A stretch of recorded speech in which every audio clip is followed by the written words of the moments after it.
Hey, what's up guys? It's Brian here, Brian's Law Maintenance. Hey, I wanted to do a video for you guys to continue on the frequently asked questions video series that we have going on for you guys, where I answer a bunch of your frequently asked questions about lawn care landscaping. And today, I wanted to spend a few minutes talking about insurance. Now, I don't think I've really actually done a insurance related video on the YouTube channel, but it's a question that I get asked a lot from you guys, especially new folks. So I wanted to cover that right here, right now for just a few minutes. Let's check it out. Make the ground shake.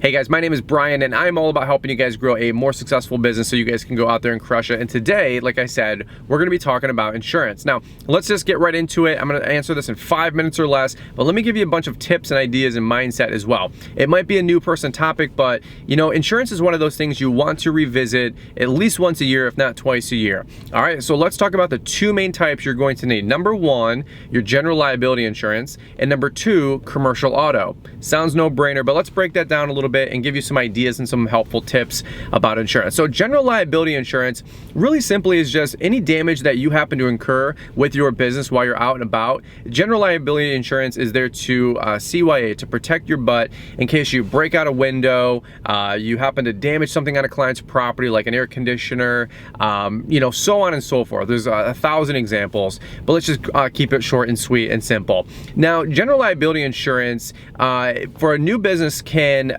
be sometimes hard to obtain because sometimes you need to be around for a few years before you even get insurance, or the irony and the stupidity sometimes of the whole insurance scheme is the fact that they don't want to insure you until you have 2 years of commercial insurance through a different company. So it's kind of hard to like shop rates and get insurance coverage if you weren't insured before, and the rule of thumb is having insurance for 2 years prior. So it is kind of tough sometimes in the beginning to get commercial insurance, auto and liability. So that kind of leads me to another point, which is shopping around frequently. Now, when we're talking about liability insurance, there's a different tiers through different companies, and of course all the rates are going to be different as well. You'll normally see liability insurance broken down into a few different tiers or categories, some being the $300,000 to $600,000 range, 600 to $1 million, and then you'll see mil to $2 million plus, so on and so forth. Now, when you're shopping for insurance, you need to make sure that you're adequately covered and protected for the type of work that you're doing. For example, it's very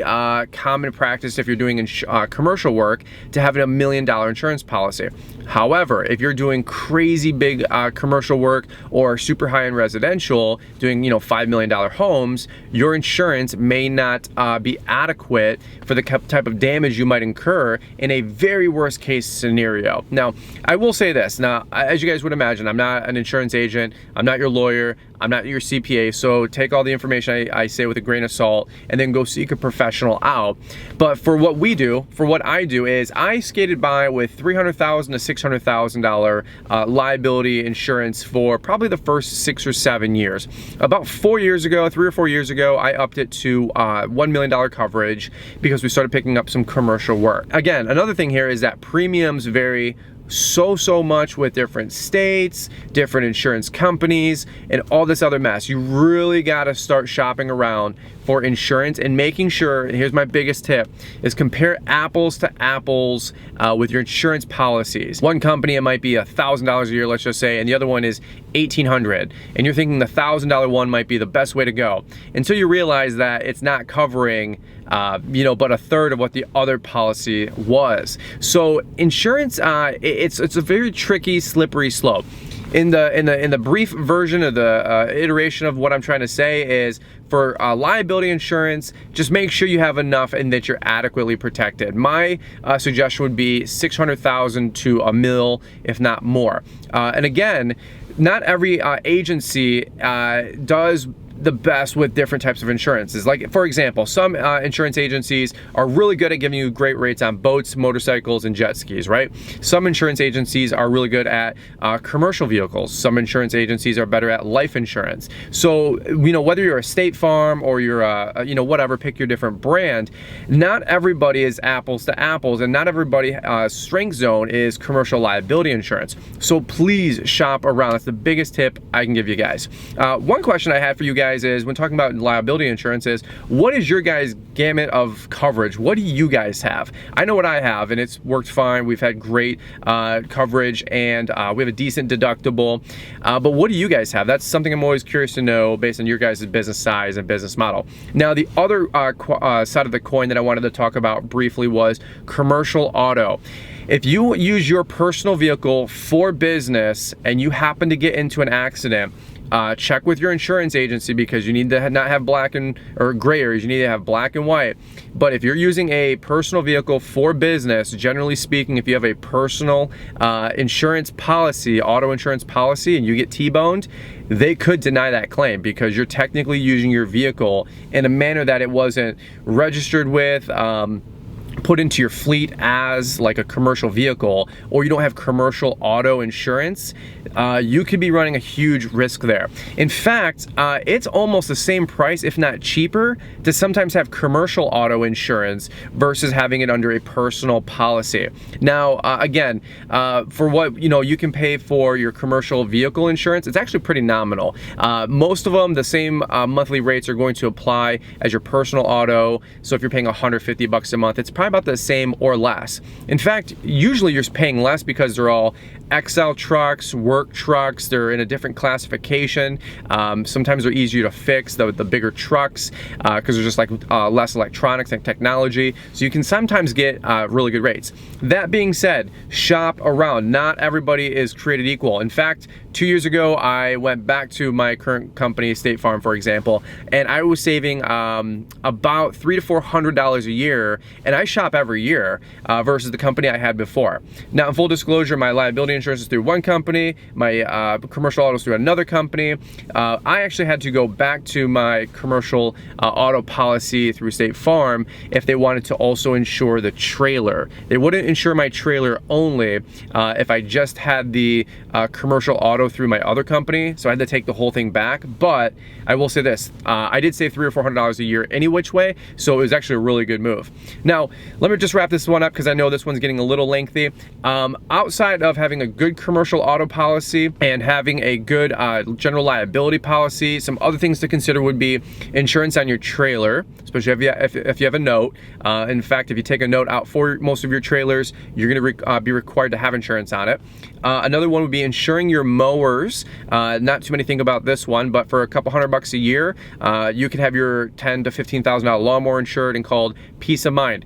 If your mower falls off your trailer and gets wrecked, it is, generally speaking, not going to be covered under your trailer insurance or your commercial auto insurance. So if you happen to lose that thing, or somebody T-bones your trailer and the mower gets damaged as well, and you owe $9,000 on your brand new Right ZK, I'm just shooting you guys straight. This is real life. Make sure you insure the mowers too. Other insurances to consider for you guys that might be more personal that you guys got to decide would be disability insurance. We have disability insurance if I am incapacitated and I can't work or something like that.